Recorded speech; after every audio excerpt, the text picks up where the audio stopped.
자, 이어서 우리 두 분의 일발 전문가와 함께 일발을 바로 출발해 보도록 하겠습니다. 최고의 주식 전문가 두 분 소개합니다. 김태윤, 김준호, MBN 골드 매니저 모셨습니다. 안녕하십니까? 반갑습니다. 자, 준호 매니저. 네. 마치 트럼프 대통령이 어떤 머릿속에 들어가 있는 맞습니다. 연락이라도 하듯이 그제였었나요? 이런 이야기를 했죠. 하루 전날에 네. 트럼프가 갑자기 종전이다 해버리면 시장 폭등할 것이기 때문에 맞습니다. 쉽게 좀 팔면 안 된다는 얘기를 했는데 네. 그 시나리오가 맞아 떨어졌습니다. 네. 줄기차게 타코를 외쳤던 준호 매니저. 맞습니다. 이번에도 역시나 월드컵 탁구였다. 그래서 네. 월드컵 개막과 동시에 결국 이제 극적 타결까지는 아니어도 이번 주말 정도에는 그래도 어느 정도 합의에 도달해 서명. 냈기 때문에 네. 서명을 앞두고 있기 네. 때문에 실제로 시장은 마치 지금 휴전 또 합의를 도출해냈다라는 기대감으로 큰 폭의 상승 흐름이 나와줬고요. 특히 우리 국내 야간 선물 같은 경우는 장중에 상한가를 들어가기도 했고 7.5% 상승 마감을 했기 때문에 오늘 우리 국내 증시는 정말 강력한 반등 흐름, 네, 거의 V자 반등의 성격의 상승 흐름이 나와줄 가능성이 너무나 높다라고 좀 보고 있습니다. 근데 개장 전까지만 하더라도 트럼프 대통령이 이란을 강력하게 공격하겠다라고 언급을 했었는데 갑자기 이제 새벽 2시에 이란 공습을 취소하겠다라고 좀 발표를 하면서 서명식을 시간과 장소를 곧 발표하겠다라고 했는데 유럽에서 이번 주 주말에 한다라고 해요. 그래서 벤스가 간다면서요? 맞습니다. 네. 그래서 실질적으로 이란에서는 그래도 아직까지 최종적인 MOU 그리고 결정된 사안은 없다라고 했지만 이란의 외무부 그 대변인이 미국과 합의문 문화는 거의 다 됐다. 정리가 됐고 관련 기관 검토해서 최종 결론을 내겠다라고 좀 발표를 했습니다. 그래서 트럼프 대통령도 이란 최고 지도자와 미국과 이란 간의 합의를 승인했고 그 서명을 이루어질 것이다라고 했기 때문에 뭐 시장은 정말 강력하게 환호를 했고요. 그래서 알아라비아 보도에 따르면은 이제 미국과 이란의 어떤 합의안이 나왔는데요. 60일간 이상의 휴전, 이거는 뭐 이미 알고 있던 내용이고 30일 이내에 호르무즈 해협의 재개방 그리고 이란의 석유 수출 재개와 연계된 단계적 제재 완화 그리고 휴전 기간 중에 지속적인 협상 그래서 모든 전선에서 적대 행위는 또 이제 중단. 요게 이제 핵심 합의한 내용이다라고 보시면 될 것 같고 그동안 계속 끌어왔던 게 결국 이제 이번에 어떤 휴전 합의 자체가 결국 종전으로 가는 한 단계의 어떤 이제 네. 이다 보니까 결국 이제 휴전 협상 그 연장 협상에 있어서 굉장히 좀 치열하게 막판 결국 힘고르기가 좀 심하지 않았나라고 좀 보고 있고요. 결국 이제 월드컵 개막과 동시에 저는 결국 타코가 나올 수밖에 없다라고 판단됐고 결국 트럼프의 어떤 타코로 인해서 좀 글로벌 증시가 좀 크게 오늘은 좀 훈풍이 이어지지 않을까 좀 보고 있습니다. 지금 세부 내용은 알 수 없지만은 핵은 안 된 것 같거든요. 네, 그러니까 핵은 약간 트럼프 특유의 맞습니다. 유야무야로 60일간 끌고 네. 가고 호르무즈는 주말에 열고 아마 이런 식인 것 같은데 설마 주말에 또 뭐 딴 얘기 나오는 건 아니겠죠? 네, 근데 이미 월드컵이 개막이 됐기 됐고요. 때문에. 사실상 지금 이제 개최국인 미국과 그리고 또 이란은 참가국이잖아요. 네. 그럼 사실 전쟁 중에 지금 개최하고 또 참가해서 월드컵이 열리는 사상 초유의 사태가 벌어지는 거기 때문에 사실 그 전에는 이제 휴전이 될 가능성이 너무나 높다라고 좀 보고 있고 그리고 이제 이미 많은 유조선들이 자유롭게 좀 통행을 하고 네. 있다라고 좀 언급을 했기 때문에 주말에 갑자기 상황이 바뀌지는 않을 것이다. 그래서 이 합의문에 이제 핵은 좀 빠져 있기 때문에 그렇죠. 60일간 할 건가 봐요. 맞습니다. 네. 그래서 그 합의문의 어떤 서명은 거의 뭐 기정 사실화 됐다라고 보시면 될 것 같고 그 휴전 기간 동안에 핵 합의가 되지 않을까 좀 보고 있습니다. 그렇습니다. 자, 핵 합의는 아마 조금 빠진 것 같습니다. 그러나 호르무즈 쪽은 이렇게 트럼프 대통령이 자신에서 주말에 열린다라고 이야기한 것을 보면 어느 정도 접점이 좀 나오지 않았나 보고 있습니다. 우리 주말께 되면 합의 내용, 세부 내용까지도 바라볼 수가 있을 것 같고 특히 이제 월드컵 타코라고 이야기를 해 주셨는데 네. 또 본인 생일 타코이기도 하거든요. 맞습니다. 자, 겸사겸사 트럼프 타코가 오늘 국내 증시도 엄청난 뜨거운 열풍, 훈풍을 불어줄 것으로 보입니다. 프리마켓 시작이 됐는데요. 자, SK 하이닉스가 눈에 확 들어오네요. 지금 삼성전자도 5%지만 하이닉스는 11% 급등 출발을 하고 있고 자, 전자 닉스가 이렇게 끌고 가게 되니까 요즘에 전립기택이잖아요. 삼성전기와 LG이노텍도 각각 6%대, 9%대 급등하고 있습니다. 소부장으로 가보도록 하겠습니다. 한미반도체가 일단 10% 폭등, 급등으로 가고 있고 와 지금 웬만한 종목들은 다 10%대입니다. 특히 어플라이드 머티리얼스 또 램 리서치 장비가 날아갔잖아요. 미 증시에서. 어제 우리의 증착 장비들도 좋았는데 오늘도 원익 IPS 같은 경우에는 시작하자마자 지금 24%, 25%를 찍고 있습니다. 테스, 유진테크들도 각각 두 자릿대 함께 나오고 있고요. PSK, PS홀딩스뿐만이 아니라 리노공업, ISC, TFE 또 이수페타시스 그러니까 검사, 기판 모두 또 다 날아가고 있습니다. 뭐 반도체 소부장은 장비만이 아니네요. 우리는 소재 쪽도 좀 놓고 보면 동진 세미캠, 솔브레인, 하나 머티리얼즈, 또 후성 등까지도 6에서 9%대 같이 급등 나오면서 오늘은 삼전닉스 그리고 그의 친구들 이 소부장의 날로 일단은 프리마켓 시작이 되고 있습니다. 팀 현대차와 팀 LG 봐야 될 것 같습니다. 현대차 같은 경우에는 5% 급등하고 있고요. 기아도 3%, 모비스, 글로비스. 오늘은 글로비스가 일단 좋기는 한데 글로비스도 거래량이 100주에서 또 VI가 걸려버렸거든요. 그러면은 글로비스 주가는 조금만 더 기다려 보시기를 바랍니다. 팀 LG 쪽 라인 보도록 하겠습니다. 오늘은 LG전자도 6%대 힘을 내고 있고 앞서 LG 이노텍은 말씀드렸고요. LG CNS 라인까지도 와 보면 오늘 5.9, 6%대 함께 가주면서 전반적으로 팀 현대차, 팀 LG 좋고 이렇게 되니까 로봇주들 굉장히 좋습니다. 레인보우 로보틱스도 4% 후반대, 두산 로보틱스도 또 4%, SPG는 5% 넘게, 로보티즈, 로보스타 7%, 5%. 자, 지금 소부장과 로봇 섹터까지 함께 가고 있습니다. 어제는 좀 괜찮았던 것 같은 방산주를 오늘 좀 볼까요? 방산주도 근데 뭐 무너지는 듯한 느낌은 아닙니다. LIG, DNA가 한 2%대 후반 빠지기는 했지만 계속 말씀드리지만 이 방산주는 오히려 전쟁 후부터 다시 시작될 수 있다. 왜? 더 무장을 할 테니까요. 그런 컨셉으로 좀 바라봐 주시면 좋을 것 같고요. 지금 우주항공전 좀 이따가 또 우리 태연 매니저 보긴 하겠지만은 HVM, 스피어, 인텔리안테크, RFHIC 오늘 스페이스X 상장을 앞두고 그동안 세론 나왔던 종목들 또 힘을 내고 있습니다. 스피어는 12% 급등을 하고 있다는 점 말씀드리고요. 조선주들은 어떨까요? 조선주 라인이 약간 아니네. 조선주들도 지금 상당히 좋고 하나오션 같은 경우에는 어제 이제 우리의 내부 잠수함의 수주로 낙점을 받았잖아요. 이제 HD 현대중공업을 제끼고 그 여파가 어제 애프터마켓 오늘 프리마켓까지 나오면서 전체 이 조선주 중에서는 하나오션이 14%를 가장 좋습니다. 그렇다고 HD 현대중공업이 또 빠지는 건 아닙니다. 현대중공업도 2% 넘게 가고 있다는 점 말씀드립니다. 지금 보면 재건 관련해서 건설도 많이 궁금해하시는 것 같아서 말씀드려야 될 것 같습니다. 그동안에 건설주들 굉장히 억눌려 있었잖아요. 이제 원전도 좀 시무룩하고 전쟁도 안 끝나고 오늘 기염을 토하네요. GS건설, 삼성 E&A, 현대건설 10%에서 13%대 그리고 HD현대건설기계, 전진건설로봇, DLENC 모두 뭐 11%, 16%대까지 함께 시세를 좀 보이고 있습니다. 어제는 유가 급등하면서 그제까지 신재생들 또 에너지들 좋았는데 오늘은 나쁘지는 않습니다. 뭐 그만하게 2%대 상승 드리고요. 특히 좋은 건 원전입니다. 두산에너빌리티가 좀 힘을 내고 있습니다. 5.8%대 가면서 다시 9만 원대 위로 올라왔어요. 어제까지만 해도 8만 원대였는데 이런 흐름이고요.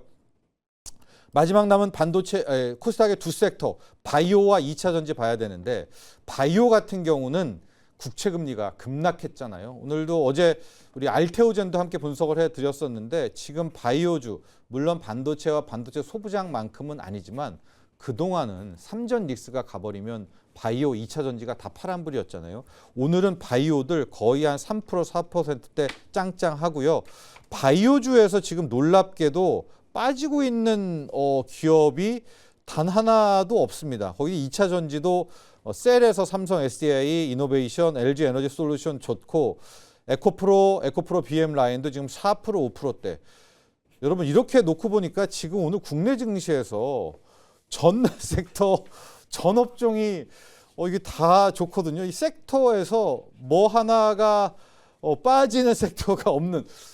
자, 태연 매니저, 우리는 하나 있네요. 유통주가 빠지네요. 이 신세계, 현대백화점, 롯데쇼핑이 지금 유일하게 한 7%대, 8%대 빠지면서 유통주 라인들 정도가 지금 힘들어 보이고 있고요. 우리 바이오를 먼저 타깃으로 시작을 해봐야 될 것 같습니다. 뭐 어제도 우리 알테오젠, 그러니까 폭 자체는 반도체 소부장보다는 아니지만 알테오젠, 리가캠 바이오 또 삼천당 있는데 우리 알테오젠, 리가캠 좀 가면서 금리와 바이오 이야기 좀 해보도록 하겠습니다. 원래 PPI만 나왔을 네. 때 보면 오늘 진짜 박살 나겠구나. 6.5%. 그런데 상황이 완전히 반전됐죠. 네, 이 PPI만 놓고 봤었을 땐 최근에 이제 물가에 대한 경계감 자체가 이제 지속되고 있는 상황에서 제가 어제도 이제 말씀을 드렸던 부분들이 뭐였냐면은 이제 이 트럼프 대통령이 이제 생일을 앞두고 보면 뭐 타코에 대한 얘기는 뭐 나올 수밖에 없던 상황이다. 이거는 다 시장에서 알고 있던 내용들이지만 맞습니다. 결국 타코 얘기했죠. 네, 맞습니다. 근데 이제 이 PPI 관련된 부분들, 그러니까 물가와 관련된 부분들 어차피 후행 지표이기 때문에 지금 많은 연준 위원들도 조건을 달았었어요. 그러니까 금리 인상에 대한 부분들은 우선 전쟁이 장기화되지 않는다면, 그러니까 장기화된다면 금리 인상에 대한 좀 필요성을 조금 더 부각을 많이 시켰듯이 결국 이 유가에 대한 부분들과 그런 부분들이 지금은 시장이 더 중요하게 판단을 하고 있다라는 게 지난밤 이제 미국 장에서 나타났다라고 보시면 될 것 같고요. 뭐 결국에 이제 바이오 섹터 같은 경우에는 뭐 최근에 뭐 유가의 급등, 그러니까 중동 전쟁과 관련해서 제일 큰 피해를 봤던 업종이라고 맞아요. 생각을 합니다. 네. 특히 국내 쪽에서는 워낙 이 메모리 반도체, 특히 삼성전자, SK 하이닉스에 대한 수급 쏠림이 나왔기 때문에 이제 수급 부재 때문에 또 못 갔던 측면들이 있는데요. 이 사실 미국장의 뭐 XBI나 NBI 같은 뭐 나스닥 바이오텍 지수나 아니면 이런 ETF 쪽에 대한 흐름들을 보면은 여전히 추세가 좋았음에도 불구하고 국내 바이오 기업들이 못 갔어요. 근데 결국 시간이 지나면서 동조화되는 경우들이 많다 보니까 어느 정도의 매크로에 대한 부분들만 우려감이 완화됐었을 때 충분히 다시 한번 이 커플링되는 모습을 보여줄 수 있다라고 보시면 될 것 같고요. 뭐 특히 알테오젠 같은 경우에 뭐 최근에 CLSA에서도 이 타깃 프라이스 자체를 기존에 이제 40만 원대 중후반에서 50만 원 정도까지 올렸습니다. 그 안을 들여다보면 결국 최근에 키트루다 큐렉스에 대한 이런 판매나 이런 것들도 뭐 J코드 발급에 대한 부분들의 효과를 보면서 뭐 늘어날 것이다라는 부분들도 있었고 또 이 할로자임 관련된 어떤 특허 분쟁과 관련된 부분들도 계속해서 이제 유리한 국면으로 가다 보니까 뭐 그런 부분들 그리고 이전에 우리가 어떤 라이센스 아웃에 대한 기대감 자체가 사실 우리나라 이 바이오텍 기업들 중에서 제일 또 라이센스 기대감이 높은 또 종목 중에 하나다 보니까 뭐 여러 가지 좀 맞물리면서 이제는 어떤 흐름들 자체가 이제 올라올 때가 저는 됐다라고 보고 있고요. 네. 지난밤 이제 야간 선물 지수가 장중에 상한가에 육박하는 한번 갔다가 터치를 내려왔죠. 하고 네. 내려왔는데 근데 차이점이 뭐냐면 이전에는 야간 선물 코스피 200만 갔습니다. 그러니까 코스피 200 야간 선물이 한 7% 가면 코스닥 150 선물 지수도 있는데 야간 선물은 막 한 3% 이렇게 갔는데 둘 다 7%대 네. 올라갔다라는 부분들 본다면 소부장도 있고 바이오도 있다 맞습니다. 이거죠. 네, 그러면 네. 이제 이 바이오텍에 대한 부분들도 뭐 충분히 관심 받을 수 있다라고 보고 있고요. 네. 네, 알토제는 제가 이제 좀 중요한 가격대는 사실 40만 원 정도 돌파 안착하는 모습이 좀 중요하다라고 계속 말씀을 드리는 게 네. 그래서 1차적으로 요 구간 자체가 조금 매물대가 좀 있을 수는 있습니다. 그래서 먼저 1차적으로 40만 원 돌파에 대한 부분들 확인이 필요하고 만약 돌파 나와준다면은 뭐 CLSA나 여기서 제시한 뭐 50만 원 정도까지는 우선 우리가 가능성은 열어둬야 된다라고 보고 있고요. 예. 뭐 리가켄바이오 같은 경우에도 마찬가지로 이제 올해 하반기에 ADC 관련된 부분들이 좀 주목을 받을 것이다라는 그런 내용들이 많이 나와주고 있어요. 그래서 뭐 제가 봤었을 때 뭐 ADC 쪽 관련된 뭐 LCB84나 아니면 LCB14 이거 외에도 다양한 또 임상 데이터 발표를 올해 하반기에 데이터 공개가 나오기 때문에 결국 이 종목도 마찬가지입니다. 어차피 이제 알테오젠이 저는 사실 중요하다라고 보는 게 네. 결국 알테오젠의 주가가 여기서 한번 급등을 하게 되면 ETF 쪽에 대한 자금들, 바이오 ETF로 끌고 바스켓 가죠. 쪽으로 이제 네. 프로그램 매수가 네. 들어올 수 있어서 뭐 리가캠도 마찬가지로 지금은 매도보다는 당연히 강력 홀딩으로 좀 말씀을 드려보도록 하겠습니다. 자, 리가캠바이오의 차트 분석까지 했는데 홀딩이고요. 어제도 보니까 알테오젠은 우리 태훈 매니저가 이 분석하고 날 때 10% 양봉 세웠거든요. 네. 그래서 이제 리가캠도 오늘 좀 기대를 하는데 바이오 가진 분들이 나는 끝까지 버틴다. 한 주도 안 판다라고 이제 지금까지 마음고생하신 분들이 좀 있습니다. 태훈 매니저. 네. 이제 좀 빛을 볼까요? 그냥 다음 주 FOMC 회의 있는데 이 정도라면 워시가 뭐 금리 인상 발언하겠습니까? 그래도 아까 말씀하셨던 게 이제 좀 걱정거리를 하나 덜었다라는 부분들. 네. 그러니까 이 워시장 같은 경우에는 이제 AI에 대한 생산성으로 인해서 이제 뭐 약간 물가를 좀 잡을 수 있다 이런 네. 논리를 갖고 있으니까 아마도 그래도 조금은 뭐 시장에서 우려하는 부분들보다는 조금 기대감 또는 뭐 중립 정도의 발언이 나오지 않을까 이렇게 생각을 하고 그러면 있습니다. 금리는 더 떨어질 수가 네, 있겠고 맞습니다. 그래서 이제 바이오도 그간의 고통 좀 상쇄할 수 있는 날이 올 수 있다 이렇게 이야기를 해줬습니다. 지금 알테오젠 3%대 리가캠도 3.8%까지 상승하고 있다는 점 말씀드리면서 오늘 준호 매니저와 일발을 출발하도록 하겠습니다. 오늘 일발은 좀 쉬었죠, 고르기가? 네, 맞습니다. 또 오늘은 또 뭐 전 섹터 전업종이 다 반등이 나와주는데 그래도 이제 7월 달부터 실적 시즌이 시작되잖아요. 그리고 또 코스닥 활성화 대책과 함께 그래도 우리가 실적에 기반해서 좀 큰 수혜를 받을 수가 있는 게 결국 반도체 소부장이고 결국 이제 삼전닉스의 어떤 극단적인 수급 쏠림이 어느 정도는 마무리 국면에 진입하면서 소부장 특히 장비단의 어떤 상승 흐름이 좀 세게 들어와줬는데요. 장비와 함께 같이 좀 수혜를 받을 수 있는 오사트 기업인 두산 테스나를 오늘 탑픽 종목으로 선정을 해봤습니다. 결국 두산 테스나 같은 경우는요, 이제 본업은 후공정 테스트 오사트 기업이라 보시면 될 것 같은데 매출의 90%는 웨이퍼 테스트에서 발생합니다. 그래서 패키지 테스트도 하고 있진 하지만 아직은 비중이 굉장히 좀 작은 상태고 계속해서 종합 이제 패키징 후공정 회사로 진화하고 있긴 하지만 여전히 한 90%의 매출은 웨이퍼 테스트로 나와주고 있다. 그러다 보니까 결국 이제 웨이퍼의 어떤 생산량이 늘어나면 늘어날수록 매출이 직격될 수밖에 없다라고 좀 보고 있고 또 SK 하이닉스 최태원 회장도 3년 내에 거의 2배 이상의 어떤 생산량을 늘리겠다라고 했는데 34년까지 거의 3배 이상의 웨이퍼 생산량을 늘리겠다라고 발표했잖아요. 네. 그런 점에서 웨이퍼 테스트 업체인 두산 테스나도 직간접적으로 수혜를 받을 수밖에 없다라고 좀 보고 있고요.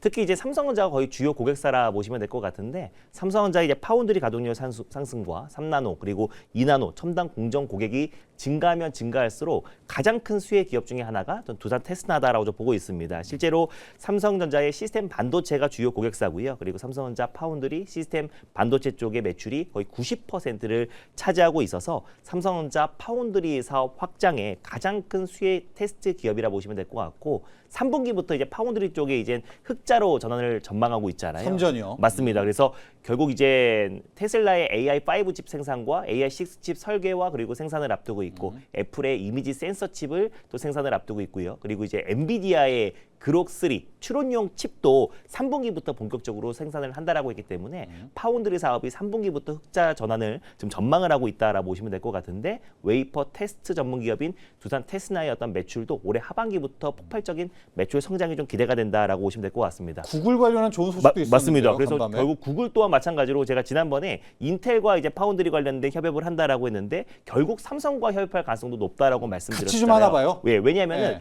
결국 이제 SK 하이닉스와 TSMC 그리고 이제 엔비디아 간의 어떤 삼각 동맹이 있듯이 삼성과 퀄컴과 구글의 삼각 동맹으로 인해서 뭐 글라스, 또 스마트 글라스뿐만 아니라 다양한 부분을 협력을 하고 있잖아요. 그런 점에서 결국 구글도 삼성전자의 파운드리를 채택할 수밖에 없다라고 말씀을 드렸었는데 결국 이제 구글이 차세대 이제 TPU, AI 칩 관련된 일부 생산을 삼성에 맡길 수 있다라는 보도가 나왔습니다. 그러니까 인텔도 주고 우리도 주고. 맞습니다. 네. 그래서 아이스피시라고 이제 TPU의 이제 코드명이라 보시면 될 것 같은데 TSMC 같은 경우는 AI 연산을 담당하는 메인 칩, 네, 그러니까 1.4 나노 칩을 TSMC에 이제 맡기고 네. 그리고 이제 2 나노 칩 관련해서 메인 칩과 HBM을 연결하는 메모리 입출력 다이를 삼성전자에 맡길 가능성이 굉장히 높다라고 좀 전망을 하고 있습니다. 그래서 그럴 수밖에 없는 게 예전부터 이제 구글과 삼성은 파트너십을 구축했고 사실 뭐 삼성폰만 봐도 구글의 안드로이드를 다 사용하고 있잖아요. 그래서 결국 구글 또한 마찬가지로 지금 2나노 칩 관련해서는 삼성전자의 이제 파운드리 위탁 생산을 맡길 가능성이 너무나 높게 점쳐지고 있기 때문에 만약 구글과 그리고 애플과 지금 이제 테슬라, 엔비디아까지 지금 삼성전자 파운드리를 채택하고 있잖아요. 그랬을 때는 진짜 올해 하반기에 정말 폭발적인 성장과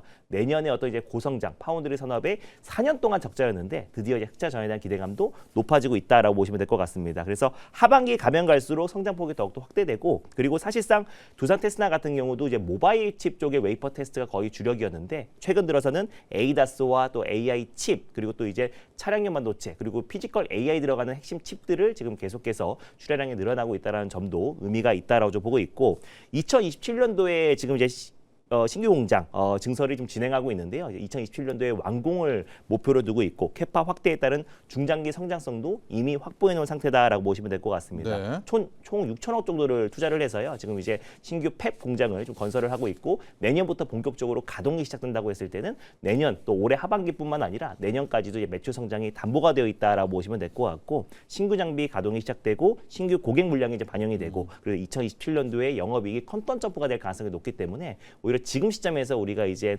오사트 기업이 또 이제 두산 테스나를 좀 관심 있게 볼 필요가 있지 않을까라는 관점에서 오늘 탑픽 좀 선정해봤습니다. 자, 오늘 준호 매니저의 일발은 두산 테스나입니다. 우리가 오사트 얘기하는데 이제 후공정 같은 경우에는 외주를 이제 맡기는 이제 그 전담으로 하는 그런 기업들이고요. 국내 증시에서는 이제 두산 테스나냐 하나 마이크론이냐 둘이 맞습니다. 누가 더 탑이냐를 이제 하죠. 이제 주가는 좀 둘이 왔다 갔다 하죠. 메모리 쪽으로 본다고 했을 때는 하나 마이크론이 마이크론? 조금 더 우세긴 한데 결국 이제 파운드리 쪽으로 본다고 했을 때 두산 테스나에 테스나. 손을 들어줄 필요가 있지 예. 않을까. 그래서 결국 삼성전자의 파운드리 공개사가 맞습니다. 확대되고 있으니까 그런 관점에서 두산 테스나를 갖고 파운드리의 오사트, 두산 테스나, 특히 간밤에는 구글의 이 TPU 칩, 인텔도 받아가지만 네. 삼성도 맞습니다. 받아간다는 쪽의 뉴스들 쏟아지고 있습니다.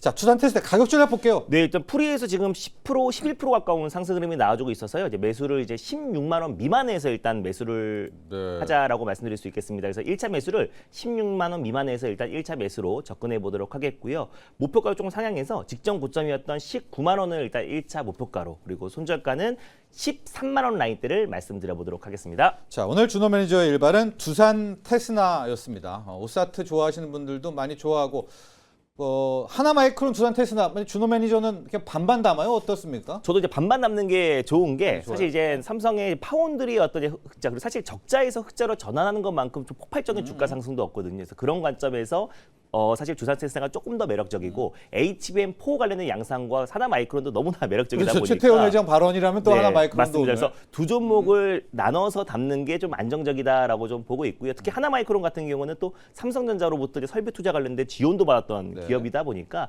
결국 이제 양 기업 삼성전자, 하이닉스의 어떤 설비 투자 확대 두 기업 다 좀 수혜를 받지 않을까 보고 있습니다. 좋습니다. 하나 마이크론은 프리마켓에 없고요. 두산 테스나 오늘 준호 매니저의 일발 종목은 현재 13% 넘게 급등하고 있다는 점 말씀드립니다.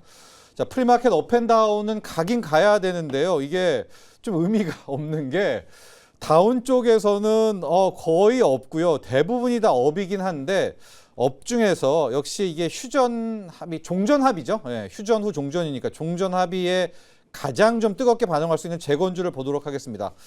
자, GS건설이 현재 20%, 현대건설도 16%, 삼성 E&A 거의 17% 가까이, 또 전진건설, 로봇, HD현대건설기계 모두 두 자릿수에 급등하고 있습니다.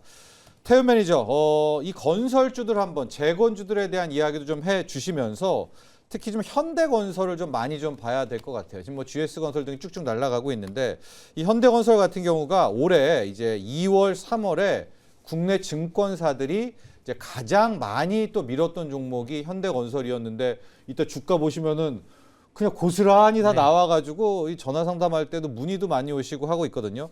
이제 좀 다시 출발합니까? 오늘 건설주들과 크게 재건주들, GS건설, 현대건설 두 종목으로 좀 볼까요?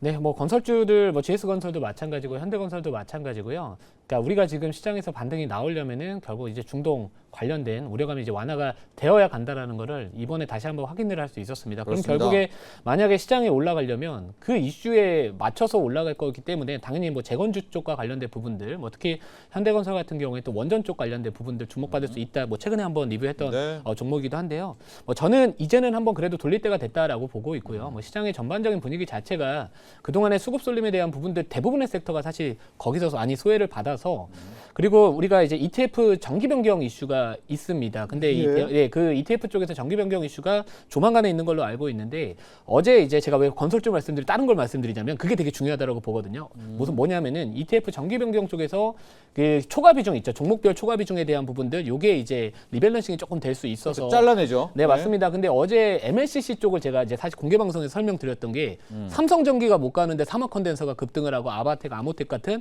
MLCC 관련된 종목들이 급등을 했다. 자, 그 뜻은 삼성전기가 최근에 그 ETF 내에서의 비중이 조금 높은 종목이다 보니까 그 정기 변경을 앞두고 약간 그런 부분들에 좀 반응을 했다라는 겁니다. 왜 제가 현대건설을 말하면서 이걸 말씀드리냐? 결국 그동안에 좀 대형주 위주의 그 수급 쏠림은 당분간은 요거는 좀 완화될 가능성이 높다라는 걸 말씀을 드리는 거고요.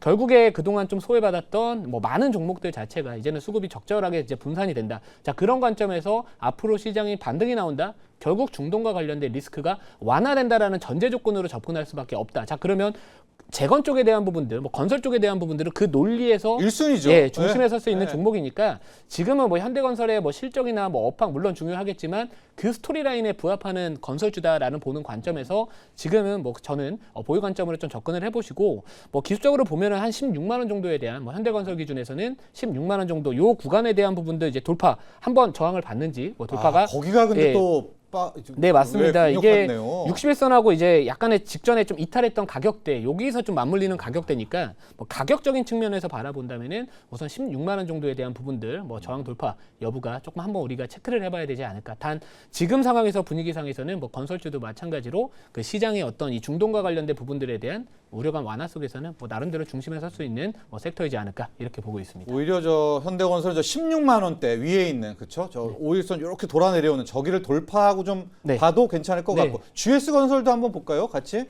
네, 거의 GS 좀 건설주들이 비슷할 겁니다. 아마 GS건설. 네, 논리가 다 똑같아서 뭐 똑같죠? 기쪽 요거는 네. 이제 저는 그래도 차트상에서의 베이스의 관점에서 바라본다면 오히려 GS건설이 조금 더 부담은 없다라고는 보여지거든요. 아, 그래요? 근데 이제 네, 주도주 관점에서 바라본다면 현대건설이 조금 더 현대건설이고. 강할 거지만 아무튼 어차피 GS건설이 가든 현대건설이 가든 저는 똑같이 갈 수밖에 없다라는 관점에서 뭐 저는 보유 의견 말씀을 드려보도록 하겠습니다. 자, 건설주들 또 재건주들 범재건주라고 이야기를 하겠습니다. 오늘 지금 뜨겁게 반응을 하고 있고 아마 뭐 이런 서사 쪽으로도 뭐 그냥 재건 아니겠습니까? 건설 그런 영향도 있는 것 같아요. DLENC도 14%, 또 삼성 E&A도 14% 함께 오르고 있습니다. 제가 언급을 해드리는 게 좀 다른 거 가는데 왜 말 안 해줘요? 그런 또 의견이 있어서 제가 싹 다 지금 다 좋다 이런 말씀을 드리고 우리 개별 종목으로는 하나오션을 점검하고 가야죠. 준호 매니저 하나오션 지금 13%, 뭐 조선주 다른 조선주들도 가고 있지만은 하나오션이 특별히 가고 있습니다.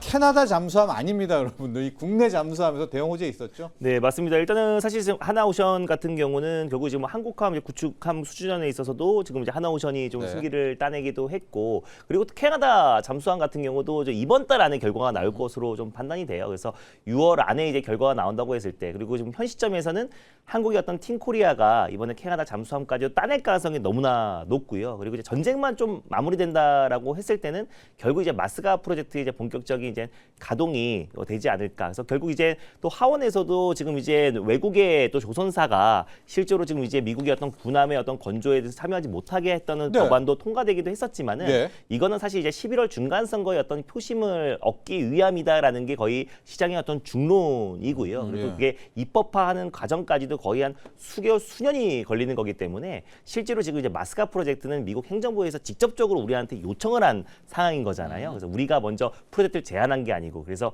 결국에 또 이제 하나오션의 어떤 필리조선소를 거점으로 결국 미국과 한국 간의 어떤 이제 마스가 프로젝트는 결국 무난하게 이어질 가능성이 좀 높다라고 좀 보고 있고 그리고 실질적으로 캐나다 잠수함 수주에 대한 어떤 기대감도 여전히 좀 살아있는 시점이다 보니까 이번에도 사실상 지금 8조 가까운 거의 7조, 8조 가까운 K 차세대 구축함도 사실상 지금 수주를 따낸 네. 상태이다 보니까 계속해서 지금 수주 랠리가 이어질 수밖에 없고 거기다가 활용 정점으로 지금 이제 한국과 미국의 어떤 마스가 프로젝트까지 본격적으로 가동된다면 하나오션이 가장 큰 수혜다. 사실 캐나다 잠수함 같은 경우도 팀코리아라고 하지만 그게 주축은 결국 하나오션이고요. 그리고 이제 보조 역할을 HD현대중공업이 하는 거기 때문에 실제로 이제 하나오션이 가장 큰 역할을 할 수밖에 없다라고 좀 보고 있어서 예. 차세대 구축함 사업에도 낙점을 받아서 거의 8조 규모의 어떤 대규모 수주 거기다가 플러스로 캐나다 잠수함 수주까지 따낸다고 했을 때는 사실 하나오션과 조선 섹터의 어떤 강력한 상승이 본격적으로 시작되지 않을까 좀 보고 있습니다. 기술적 분석 보도록 하죠. 네. 하나오션도 참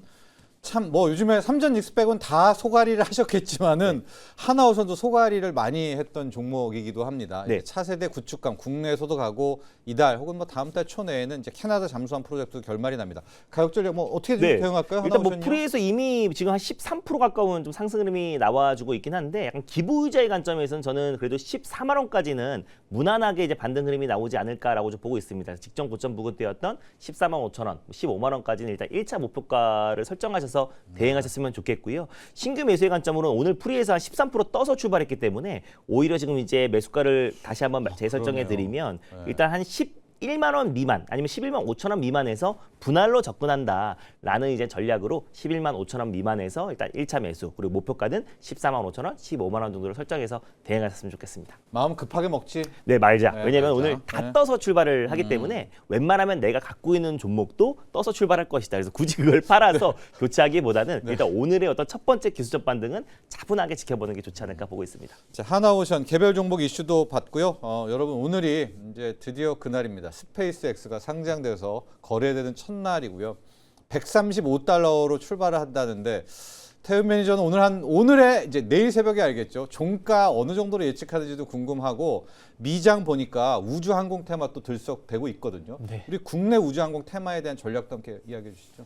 네, 스페이스X 이제 기대감 자체, 그러니까 상장에 대한 사실 이야기는 뭐 사실 이미 시장에서 네. 많이 알고 있으신 내용이겠지만 우선은 개인 투자자의 돈이 153조가 몰렸다라는 부분들 요것도 그리고 좀 주목을 해야 되는데 이제 공모가가 이제 135달러잖아요. 네. 그러면 오늘 이제 만약에 미국장에서 개장이 되면은 네. 거래가 시작되면은 개인적으로는 그래도 한 150달러, 180달러 정도까지는 가기는 180달러. 한 번은 찍고 오지 않을까. 찍고 온다. 왠지 네. 근데 그런 생각을 하지만 근데 우리가 이제 너무 또 긍정론을 좀 하기에는 좀 경계감도 가져야 되는 부분들이 뭐냐면 과거에 이 대어들이 IPO 했었을 때 생각보다 상장하고 나서의 수익률이 좀 좋지 못했다라는 부분들, 그러니까 요거 자체가 우리가 이제 뭐 기대감과 경계감을 좀 같이 가져야 되는 섹터이지 않을까라고 보고 있고요.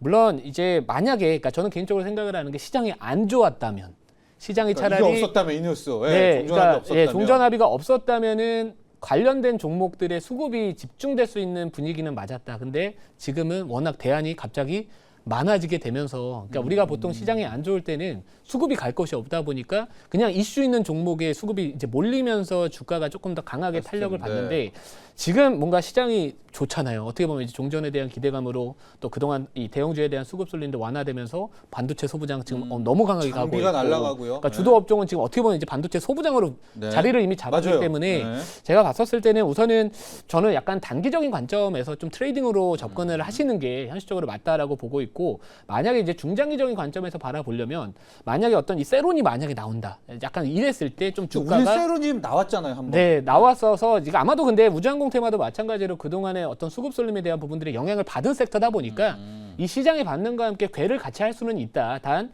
우리가 이제 스페이스 X에 대한 어떤 상장만 갖고서 좀 투자를 하기에는 우선 좀 확인할 부분들이 많으니, 우선 저라면은 만약에 스페이스 X와 관련된 부분들, 그럼 뭐 차라리 HBM이나 HVM이나 뭐 스피어 같은 직접적인 어느 정도의 연관성, 이 공급망에 들어갈 수 있는 기업들이 낫다라고 보고 있고요. 만약에 중기적인 관점에서 바라봤었을 때는 최근에 이제 인텔리안테크의 주가가 다시 한번 좀 고점 대비 많이 빠져 있어요. 그러면 그런 기업들을 어떻게 보면 비스타링크 진영에 제가 그때 반격에 대한 범우주항공. 네, 맞습니다. 이 수혜를 받을 수 있는 그런 기업들. 그러니까 조금 오히려 중장기 투자는요. 여러분들 급등할 때 따라가는 게 중장기 투자가 아니라 중기적인 관점을 투자할 때는 어느 정도 시장에서 소외당하면서 그 미래에 대한 가치가 있었을 때 그때 중장기 투자하는 타이밍이라고 보거든요.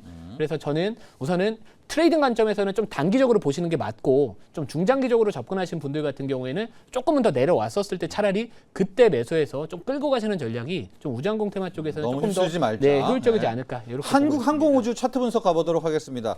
한화 에어로스페이스가 뭐 우리나라에선 대장주이긴 한데 한화 에어로스페이스는 약간 방산이 좀 묻어 있기 때문에 한국 항공우주를 좀 놓고 보죠.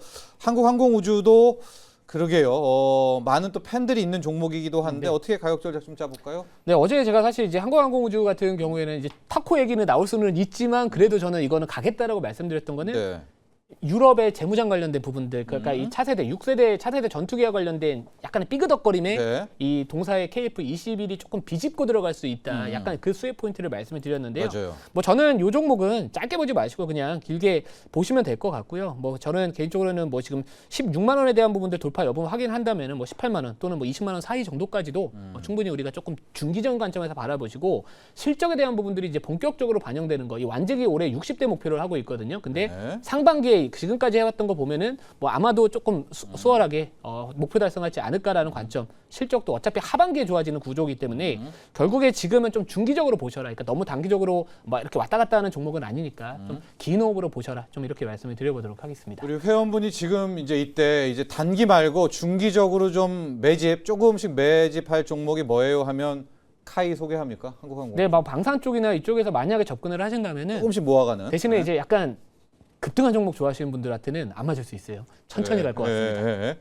자, 오늘 스페이스X 상장 일에 맞춰서 우리가 우리나라의 우주항공주도 봤고요. 아까 우리 오늘 종가는 얼마? 스페이스X 얼마 예상한다고요? 되게 어려운 질문인데. 그러니까 뭐 한번 보게요. 네, 왜 너무 150달러 하겠습니다. 150달러. 네. 준호 매니저는요? 저도 150달러 하려고 했었었는데 네. 그래도 좀 열기가 뜨거우니까 저는 160달러 한번 해보겠습니다. 160달러. 잘 네. 없는데요. 저는 135달러 밑으로 하도록 하겠습니다. 150달러, 160달러. 자, 이 미국 전문가들 중에 한 10% 정도는 또 200달러 이상을 외친 분들도 네, 있더라고요. 맞습니다. 근데 대부분은 다 이 130에서 네, 맞아요. 150이 가장 많았습니다. 자, 다음 주 월요일 날 맞춤은 좀 확인해 보도록 하고요. 저희가 반도체 소부장 리뷰를 좀 해보면서 이슈를 가보도록 할 텐데요. 드디어 K 소부장의 시대가 왔나를 보도록 하겠습니다.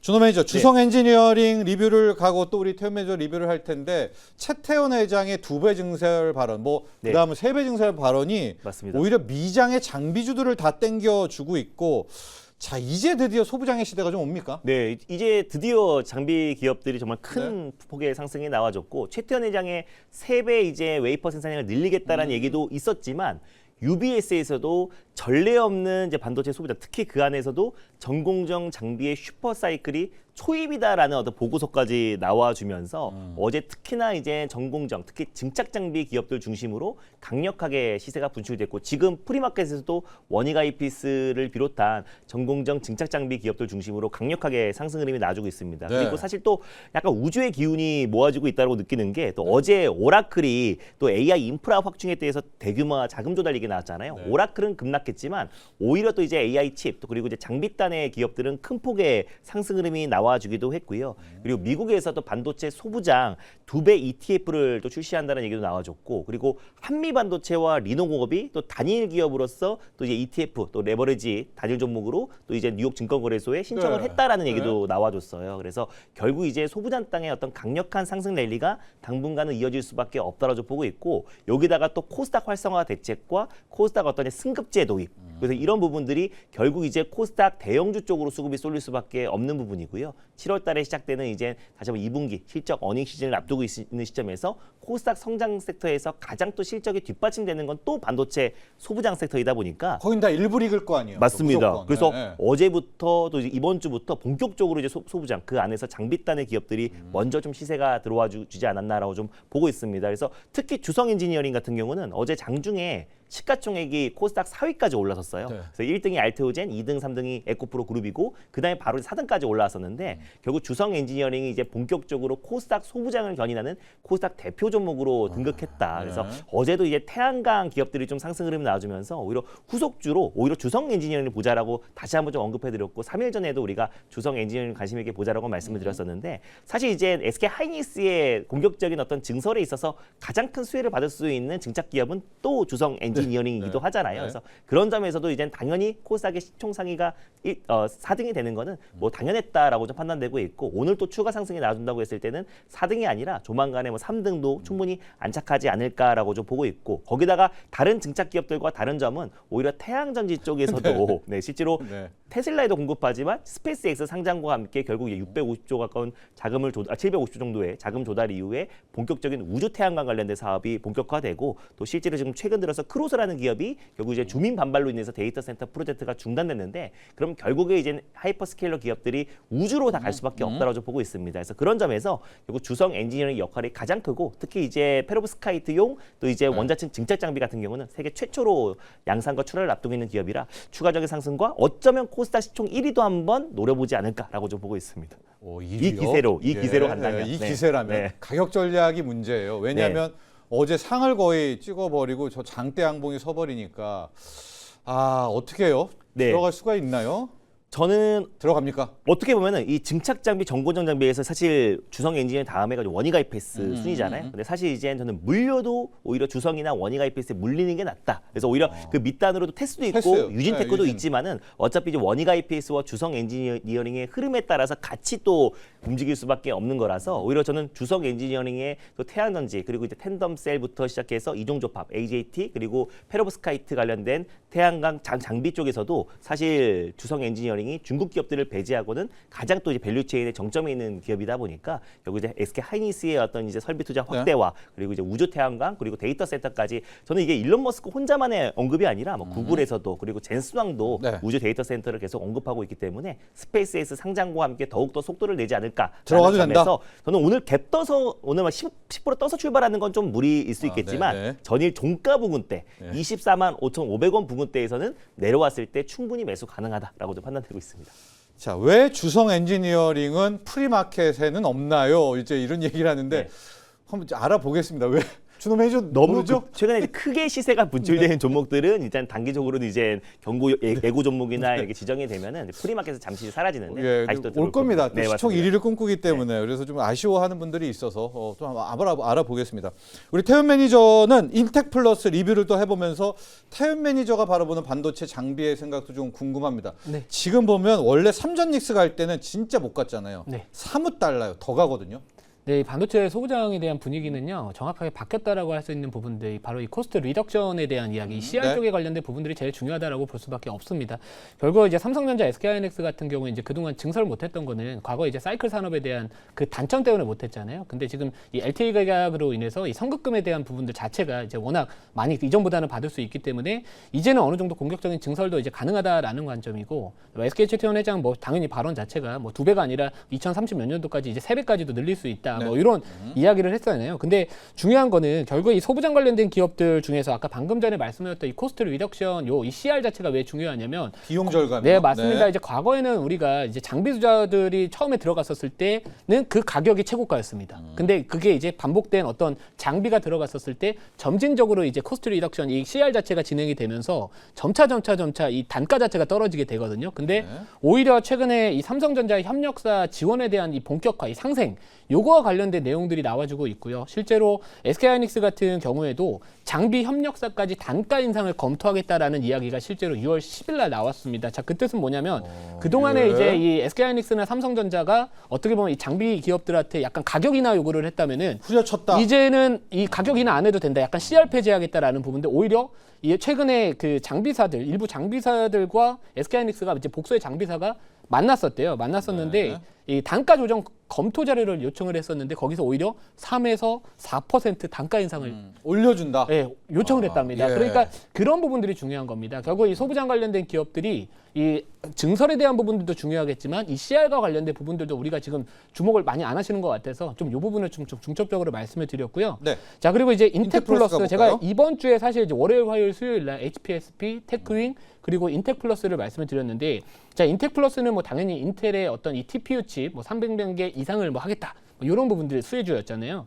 지금 이게 거래가 되지 않지만 오늘 만약에 이제 정기장 개장이 되면은 이것도 마찬가지로 뜰 수밖에 없는 종목인데요. 저는 목표가는 우선은 2차를 46,500원으로 좀 말씀을 좀 드려보고요. 뭐 사실 저는 이거 도달하면은 더 갈 거라고 생각을 합니다만 우선 FC BJ 쪽과 관련된 증설에 대한 또 수혜주와 뭐 대만양 이 코어스 이 패키징 이쪽과 관련된 또 이야기가 조만간에 또 나올 수도 있다라는 관점에서 바라본다면 뭐 저는 뭐 이거는 46,500원뿐만 아니라 뭐 추후에 제가 3차 목표가까지도 한번 말씀을 드릴 거고요. 뭐 HPSP, 뭐 테크윙도 마찬가지로 뭐 계속해서 좀 좋은 흐름 나오지 않을까 이렇게 보고 있습니다. 네, 지금 이제 태윤 매니저가 이야기하는 관점은 뭐냐면은 이제 반도체 장비주들의 또 하나의 측면. 원래는 삼전닉스가 워낙 가격 후려치기를 하는데 지금 사회적인 분위기가 약간 그 나눠가는 네, 분위기잖아요. 그래서 최태원 회장이 후려치지 않겠다. 오히려 올려주겠다고요? 그러니까 요청을 했대요. 자료를 요청을 해서 자료를 달라. 일부 장비사들이 조금 올려달라. 3에서 한 4% 정도 네. 좀 인상을 좀 해달라. 이런 상황이 있습니다. 그걸 이제 받아주겠다. 하이닉스 돈 많이 벌었으니까. 이제 뭐 그런 점들도, 기대감이 좀 있는 것 같아요. 기대감이 네. 있다는 측면까지도 함께 봤고요. 지금 뭐 소부장들 너무나 좋고 전반적으로 지금 이런 날이 있었나 싶은 몇 개 기업 앞서 말한 것처럼 근데 신세계도요. 지금 2%대로 또 상승으로 돌렸고 하락을 찾기가 좀 어려울 정도입니다. 이게 참 오늘 국내 증시의 또 반응 좀 봐야 될 것 같은데 종목 하나를 보죠.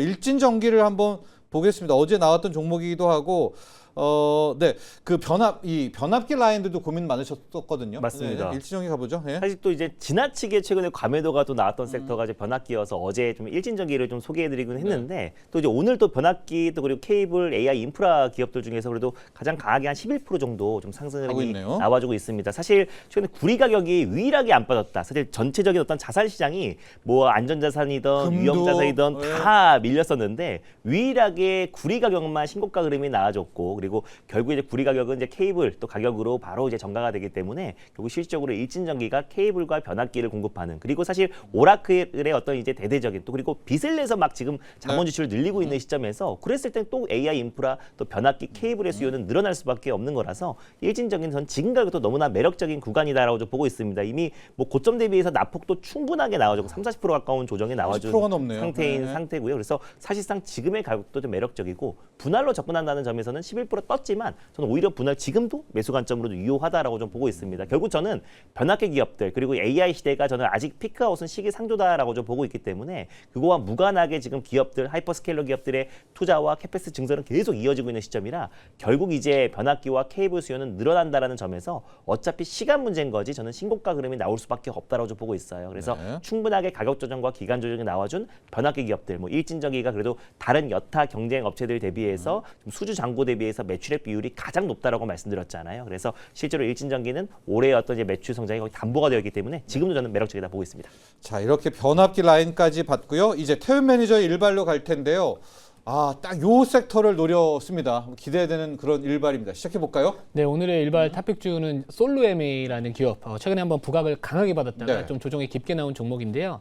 뭐 여러 가지 좀 이슈가 있겠지만 뭐 최근에 이제 국내 증시 상반기를 주도했던 기업들의 공통점은 바로 병목의 중심에 섰던 종목들입니다. 뭐 대표적으로 삼성전기도 MLCC나 FCBGA 쪽에 대한 부분들, 뭐 최근에 뭐 CCL 쪽에서는 뭐 두산 이런 이 병목이 발생할 수 있거나 이런 AI 쪽과 관련된 수혜주들이 올해 상반기에 이제 상승을 주도했다면은 우선 우리가 이제 2026년도 공급망에 대한 부분들이 이제 2027년도부터 병목에 들어갈 수 있는 우리가 키워드에 저는 집중을 해야 된다라는 네. 관점인데요. 제가 이미지 하나를 잠시 뒤에 보여드릴게요. 지금은 다른 영상이 좀 나가고 있기 때문에 네. 말씀을 드린다면은 우선은 올해 이제 상반기 아까 말씀드렸던 이 병목과 관련된 부분들 중에서 이 800, 이 VDC, 이 PSU나 BB6 요거에 대한 어느 정도의 이 쇼티지 이야기가 내년부터 나타날 가능성이 높다라는 부분들입니다. 그러니까 800V 고전압 직류와 관련된 최근에 엔비디아의 어떤 구조 변화에 대한 이야기들이 나오고 있는 상황에서 이 PSU 같은 경우에는 우리가 보통 이야기하는 이제 전원 공급 장치입니다.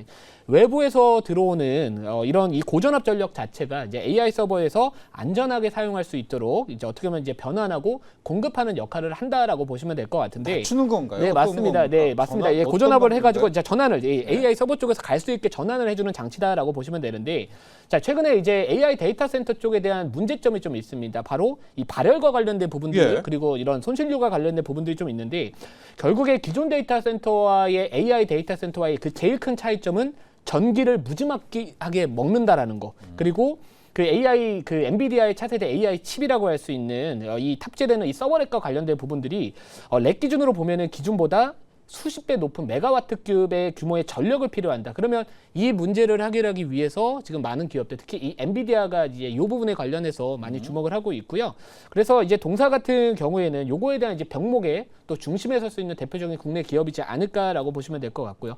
그래서 2027년도부터 이제 엔비디아가 이 본격적으로 출하될 차세대 렉 시스템의 이 800 VDC 설계를 뭐 전면 확산시킬 것이다라는 기대감. 그러면 이렇게 됐었을 때 뭐 많은 빅테크 기업들이 있죠. 뭐 하이퍼스케일러 기업들, 뭐 구글이나 이런 빅테크 기업들, 뭐 메타도 마찬가지고 이제 거기서 지을 AI 데이터 센터도 이제는 거의 이 800 VDC에 대한 어떤 규격에 대한 부분들 준비를 할 가능성이 당연히 높을 수밖에 없는 상황입니다. 네. 게다가 이제 이 기술 진입 장벽 자체가 이제 상당히 높은 쪽인데 이제 국내에서는 제일 앞서 있다는 평가를 받고 있는 기업이 바로 이제 솔루엠이다라고 보시면 될 것 같고요.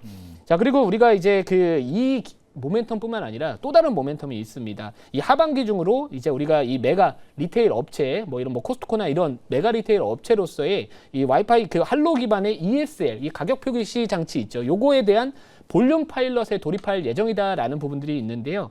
그러니까 원래 이제 본업 자체는 이 ESL, 이 전자가격 표시기가 이제 동사의 본업인데, 요게 지금 이 와이파이 헤이로라는 이 내용이 뭐냐면은 네, 뭡니까 이게? 기존에 이제 네. 와이파이보다 신호거리가 수배 이상 길어진다. 그러면서 벽을 잘 통과하고 그리고 전력을 아주 적게 먹는 차세대 IoT 전용 통신 기술이다라고 보시면 될 것 같은데요. 네. 지금 많은 메가 리테일 업체, 여기서 말하는 메가 리테일 업체 같은 경우에는 뭐 월마트나 이런 타깃 같은 유통업체들을 의미를 하게 되는데 이 볼륨 파일럿은 또 그러면 뭐냐? 그러면 대규모 이제 양산에 이제 들어가기 전에 뭔가 이제 테스트를 하는 실제 대형 매장에서 뭐 수십이나 한 수백 개 조금 깔아보고 거기에 대한 테스트를 하는데 이게 만약에 어느 정도 성과가 좀 있다라고 한다면 그게 바로 이제 대규모 수주로 이어질 가능성이 높습니다. 그래서 이 동사의 이 모멘텀 딱 두 가지로 접근을 해본다면은 이 800VDC와 관련된 부분들 수혜주 부각 가능성 그리고 두 번째는 이 본업인 ESL 이쪽과 관련된 또 새로운 성장 동력 요거에 대한 수주 대규모 기대감 이 두 가지가 제일 큰 트리거이지 않을까라고 보고 있고요. 네. 자, 그래서 이제 이 기업 아까 제가 표 하나 보여드리려고 네, 했었는데 볼까요? 요거를 좀 보면서 이제 앞으로의 어떤 전략에 대한 필요성을 좀 말씀을 드려보도록 하겠습니다. 그러니까 결국 우리가 이제 시장에서 주목할 수 있는 거는 병목에 집중하자라는 부분들이거든요. 지금 네. 표 보시면 그동안 핫했던 기업들이 요 표 안에 다 들어가 있습니다. 뭐 삼성전기나 뭐 이런 기판 관련된 종목들 MLCC 대부분이 다 뭐 이 있죠. 병목인데 네. 내년부터 병목에 들어갈 수 있는 그 구간 중에 하나가 바로 지금 보시는 제 빨강색으로 네모를 쳐놨는데 그게 바로 또 솔로엠이 들어갈 수 있다라는 부분들입니다. 주가 자체가 뭐 최근에 고점 대비 좀 많이 눌려 있거든요. 그러면 오히려 코스닥 시장에 대한 부분들 이거는 사실 코스피기는 합니다만 지정학적 이슈가 완화됐었을 때 그동안 못 갔던 종목들에 대한 저가 매수에 유입된다. 수급이 분산된다라는 관점에서 뭐 솔루엠은 지금 정도의 자리라면은 저가 매수 가능해서 좀 끌고 갈 만한 종목이지 않을까 이렇게 말씀을 드려보도록 하겠습니다. 자, 우리는 그냥 컨버터 하면 쉽게 생각하는데 태연 매니저 저 기술이 엄청 어려운 네, 거겠죠? 진입 장벽이 높다라고 네, 하고 높겠죠? 있고요. 뭐 네. 국내 쪽에서는 제일 앞서 있다는 평가, 뭐 추후에 뭐 파워넷이나 이런 기업들도 약간 연결고리가 좀 부각받았던 이력은 있지만 아무튼 이쪽에서는 그래도 국내 쪽에서는 이 솔루엠이 제일 앞서 있지 않을까 이렇게 보고 있습니다. 자, AI 센터에 대한 들어가게 된 그 전력, 그 전력을 네, 전환- 서버형 네, 네. 전력으로 전환한 이 컨버터 부분 앞으로 여기도 이제 엄청난 병목 현상, 수급 균열이 생길 것이다. 거기에 또 솔롬에 초점을 맞췄습니다. 가격적을 볼까요? 네, 매수가는 뭐 생각보다는 지금 한 별로 이렇게 떠 있는 상황은 아니니까 18,980원으로 그냥 바로 가고요. 목표가는 22,000원 그리고 손절가는 15,500원 말씀을 드려보도록 하겠습니다. 자, 오늘 태훈 매니저의 일발은 솔로엠입니다. 자, 대형 서버용 전력 컨버터를 만드는 솔로엠을 향했고요. 앞서 준호 매니저는 오사트의 강자 두산 테스라. 네, 두산 테스나로 향했습니다. 자, 오늘 같은 날은 이제 행복한 고민일 것 같아요. 이렇게 좋은 날이 있었나 싶은데 그래도요. 또 오후장까지 끝까지 또 주목해 봐야 될 것 같습니다. 성공 투자하십시오. 오늘 감사합니다.